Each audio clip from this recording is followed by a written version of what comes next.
And welcome back to my channel. So आज की इस वीडियो में हम डिस्कशन करने वाले हैं यूके का 10 इयर्स का वीज़ा जो सभी के लिए है। कोई भी उसके लिए अप्लाई कर सकता है, ना तो आपको कोई आइल्स टेस्ट देने की ज़रूरत है, ना ही पीटी या कोई और अदर इंग्लिश लैंग्वेज टेस्ट देने की भी नीड नहीं होगी। फ़ीस भी बहुत कम होती है और आप 10 साल का वीज़ा यूके के लिए अप्लाई कर सकते हो।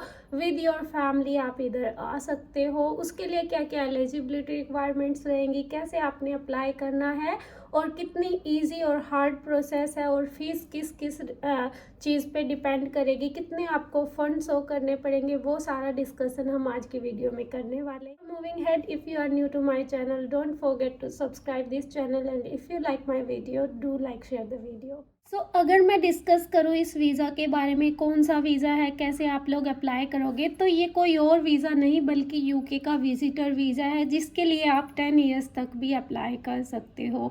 अब आप बोलोगे कि 10 जो यूके विजिटर वीज़ा होता है वो तो सिर्फ 6 ईयर का होता है।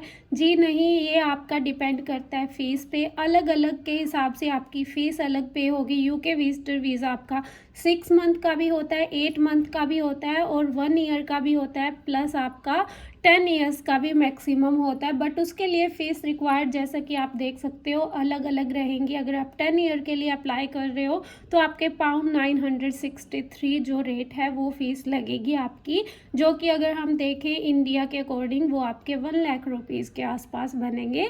तो इतना आपको फ़ीस पे करनी पड़ेगी। उसके अलावा आपके अकाउंट में फ़ंड भी चेंज हो जाएंगे। जैसे अभी के लिए आपको 6 महीनों का अगर आप वीज़ा ले रहे हो तो आपको सिर्फ कम ही फ़ंड दिखाने पड़ते हैं, बट अगर आप 10 सालों के लिए अप्लाई करोगे तो थोड़ा फ़ंड का भी डिपेंड करेगा। उसके अलावा क्या होता है इस वीज़ा के अंदर कि आपका वीज़ा तो 10 ईयर के लिए लगेगा कि आप कभी भी यूके में 10 सालों तक आ जा सकते हो, बट मैक्सिमम स्टे आपका 6 महीने का ही रहेगा। आप फैमिली के साथ आ सकते हो, बच्चों के साथ आ सकते हो, वो चीज़ बिल्कुल आपकी कोई प्रॉब्लम नहीं देगी, बट मैक्सिमम स्टे आपका 6 महीनों का होना चाहिए। उससे ज़्यादा स्टे आप एक टाइम पीरियड में नहीं कर सकते, बट वीज़ा आपका 10 सालों तक वैलिड रहेगा। अब बात कर लेते हैं इसकी रिक्वायरमेंट्स क्या क्या है, आप कब अप्लाई कर सकते हो, क्या आपकी एज होनी चाहिए, आपके पास क्या क्या डॉक्यूमेंट्स होने चाहिए। So let's discuss the requirements. अगर बात करें एलिजिबिलिटी रिक्वायरमेंट्स की, आपके पास एक नॉर्मल सा पासपोर्ट होना चाहिए जो कि वैलिड होना चाहिए। उसके अलावा आपके अकाउंट में आपको फ़ंड शो करने पड़ेंगे, चाहे आप 6 मंथ के लिए अप्लाई कर रहे हो या फिर आप लोग 10 ईयर के लिए कर रहे हो, उसके अकॉर्डिंग आपको फ़ंड शो करने पड़ेंगे।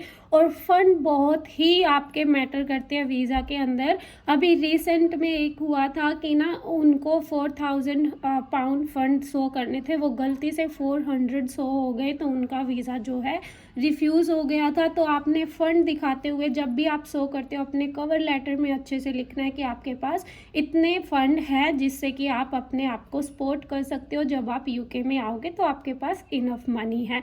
उसके अलावा आपके पास क्या होना चाहिए, वही आपका टीबी टेस्ट उसमें लगता है, प्लस आपके पास रिटर्न टिकट होनी चाहिए कि आप जितना स्टे करोगे ना उसके बाद आपके पास वापस आने का रीज़न भी होना चाहिए कि हाँ, मैं यूके में सिर्फ टूरिज़्म के लिए जा रहा हूँ, विज़िट करने के लिए जा रहा हूँ, मैं वहाँ पे मतलब अपनी फुल लाइफ नहीं रहूँगा, फुल लाइफ टाइम नहीं रहूँगा या रहूँगी।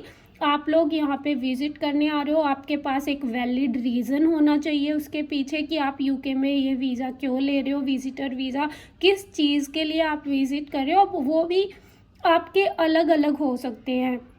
कुछ ये वीज़ा ज़रूरी नहीं कि आप सिर्फ टूरिज़्म के लिए यहाँ पे घूमने फिरने के लिए आओ। कई लोग ऐसे होते हैं जो इंडिया से शादी के फंक्शन वगैरह में इधर इवेंट ऑर्गेनाइज करते हैं, तो उनमें काम करने के लिए भी आते हैं, जो कि एक शॉर्ट टर्म वीज़ा होता है और उसके लिए भी आपको विजिटर वीज़ा ही मिलता है। तो आप वो जॉब यहाँ पे आके करते हो, अपना 6 महीने का आपको उसमें वीज़ा मिलता है। तो आपके पास एक वैलिड रीज़न होना चाहिए और एम्बेसी को लगना चाहिए कि आप विज़िट करने के लिए ही जा रहे हो, शॉर्ट टर्म, आप वहाँ पे लॉन्ग टर्म स्टे नहीं करोगे। तो ये चीज़ें बहुत ज़्यादा मैटर करती है, आपने इन चीज़ों का बहुत अच्छे से ध्यान रखना है। आपने क्या करना है, अपनी रिटर्न टिकट भी बुक करवा लेनी है, क्योंकि वो ऑलरेडी आप देख सकते हो एलिजिबिलिटी रिक्वायरमेंट्स में मेंशन होता है कि आपको ये शो करना पड़ेगा कि आप वापस आओगे अपनी होम कंट्री, आप यूके में स्टे नहीं करोगे। तो यही इसकी एलिजिबिलिटीज़ हैं। और आपके पास कोई डिग्री नहीं है आपके पास, मतलब आइल्स पीटी कुछ भी आपने नहीं किया हुआ, तो उस चीज़ की कोई नीड नहीं है।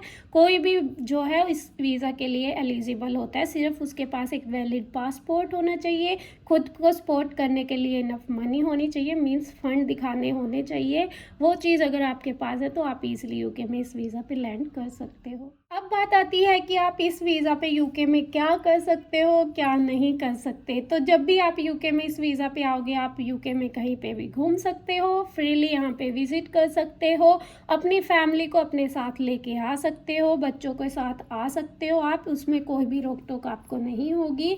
प्लस जो इवेंट ऑर्गेनाइज़र है, जैसे मैंने बताया कि कुछ लोग आते हैं इधर की मैरिज करवाने, या फिर जिनका एक शॉर्ट टर्म काम होता है ना, लाइक इवेंट ऑर्गेनाइज करना है, डिज़ाइनर जो होते हैं कुछ शो करने के लिए, कुछ लोग मेडिकल ट्रीटमेंट के लिए भी इधर आते हैं विजिटर वीज़ा पे। तो वो चीज़ आप लोग यहाँ पे अपने जिस मेन मोटिव से आए हो वो कर सकते हो, बट आप लोग यहाँ पे पब्लिक फंड्स का यूज़ नहीं कर सकते, मीन्स गवर्नमेंट की तरफ से आपको कोई बेनिफिट नहीं मिलेगा। प्लस आप यहाँ पे जो काम के लिए आपने शो किया है ना वीज़ा में, वही काम कर सकते हो, उससे अलग कोई भी काम आपको करना अलाउड नहीं होगा। और 6 महीने से ज़्यादा इस वीज़ा पे आप यूके के अंदर स्टे नहीं कर सकते।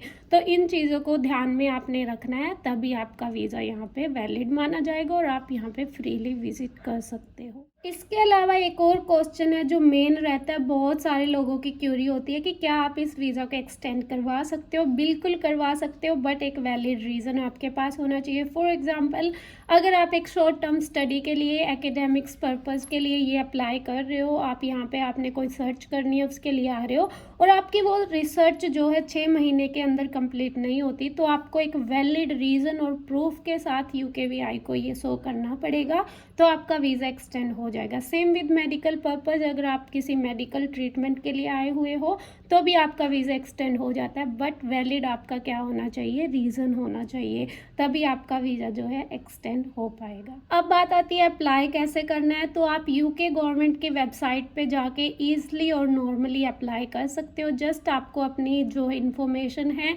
अपना फुल नेम, डिटेल्स, मेल सब आपने फिल कर देना है, आपके पास जो फंड्स वगैरह सब शो कर देने हैं आपने। जब आप पूरी डिटेल्स अपनी फिल कर देते हो तो आपके पास एक मेल आ जाती है, और उस मेल वो होती है कंफर्मेशन मेल कि आपने अप्लाई किया है, तो आप इजीली उधर से अप्लाई कर सकते हो। इतनी बड़ी बात नहीं है। और आप जैसे कि देख सकते हो आपके पास ऐसे एक ग्रीन कलर का बटन शो होगा, अप्लाई नाउ, यूके गवर्नमेंट की वेबसाइट पे आप जाके चेक कर सकते हो। आपको किसी को पे करने की नीड नहीं है। 4 से 5 लाख आपके अकाउंट में फंड्स होने चाहिए। अलग अलग वीज़ा रिक्वायरमेंट आप एक बार जाके फुल इन्फॉर्मेशन यूके गवर्नमेंट की वेबसाइट पे चेक कर सकते हो। फिर भी अगर आप लोगों को कोई प्रॉब्लम आती है, नहीं समझ आता, you can tell me in the comment box में ज़रूर बताना। और अगर आप चैनल पे नए हो, सब्सक्राइब करना मत भूलना। और वीडियो अगर अच्छी लगी हो, do like share the video. Thank you and मिलते हैं नेक्स्ट वीडियो में।